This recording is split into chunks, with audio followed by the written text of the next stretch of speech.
আপনারা সকলেই অবগত আছেন যে বিগত 9 সেপ্টেম্বর 2025 তারিখে শিক্ষার্থীদের বহুল আকাঙ্ক্ষিত ডাকসু ও হল সংসদ নির্বাচনে বাংলাদেশ জাতীয়তাবাদী ছাত্রদল সমর্থিত প্যানেলে আমরা প্রার্থী হিসেবে অংশগ্রহণ করেছি। স্বল্প সময়ের প্রচারণাকালে আপনারা সকলে আমাদেরকে যে আন্তরিকতা দেখিয়েছেন তার জন্য আমরা আপনাদের প্রতি কৃতজ্ঞ। সর্বোপরি এই ঢাকা বিশ্ববিদ্যালয় ক্যাম্পাসে যে হাজার হাজার শিক্ষার্থী তাদের মূল্যবান ভোট প্রদানের মাধ্যমে আমাদের উপর আস্থা রাখার প্রচেষ্টা করেছিলেন, তাদের সকলের প্রতি আমাদের অন্তরস্থল থেকে জানাই কৃতজ্ঞতা ও ভালোবাসা।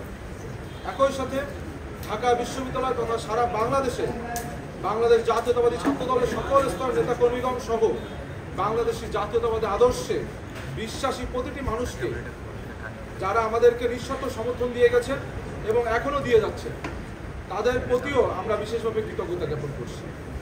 আমরা যারা বাংলাদেশি জাতীয়তাবাদী আদর্শে বলিয়ান হয়ে ছাত্র রাজনীতি করি, আমরা তো শিক্ষার্থীদের কল্যাণে নিজেদেরকে উৎসর্গ করার জন্য এই রাজনীতিকে বেছে নিয়েছি।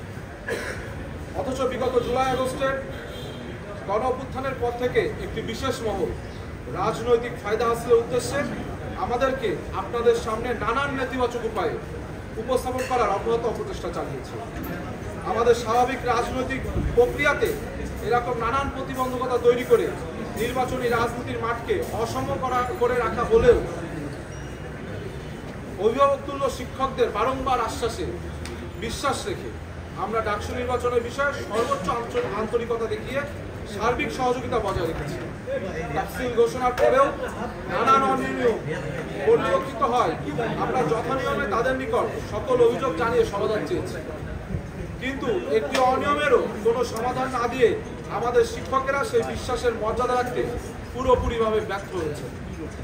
তারপরেও পরম করুণাময়ের অশেষ মেহেরবানিতে এবং আপনাদের সকলের অকুণ্ঠ ভালোবাসায় আমরা সেই সব প্রতিবন্ধকতার বেড়াজাল ভেদ করে শিক্ষার্থীদের প্রদানে কাজ করে যাচ্ছি এবং শিক্ষার্থীদের আস্থা অর্জনে আমাদের পথ চলা অব্যাহত রয়েছে। তাই প্রচারণা চলাকালে আমরা শিক্ষার্থীদের কাছে প্রতিজ্ঞা করেছিলাম, জয় পরাজয় যাই হোক না কেন আমরা তাদেরকে ছেড়ে যাব না। শিক্ষার্থীদেরকে দেওয়া সেই পবিত্র প্রতিজ্ঞা রক্ষার্থে আমরা আজ এখানে সমবেত হচ্ছি। সদ্য অনুষ্ঠিত ডাকসু ও হল সংসদ নির্বাচনে সংঘটিত নানান অনিয়ম ও অসঙ্গতি অত্যন্ত দৃষ্টিকটুভাবে আমাদের সকলের চোখে ধরা পড়েছে, যার ফলে শিক্ষার্থীদের পবিত্র ভোটাধিকার প্রয়োগের উৎসবটি হয়েছে নেতিবাচকভাবে প্রশ্নবিদ্ধ। এখন আপনাদের মাঝে ডাকসু ও হল সংসদ নির্বাচন 2025-এ নির্বাচনকালীন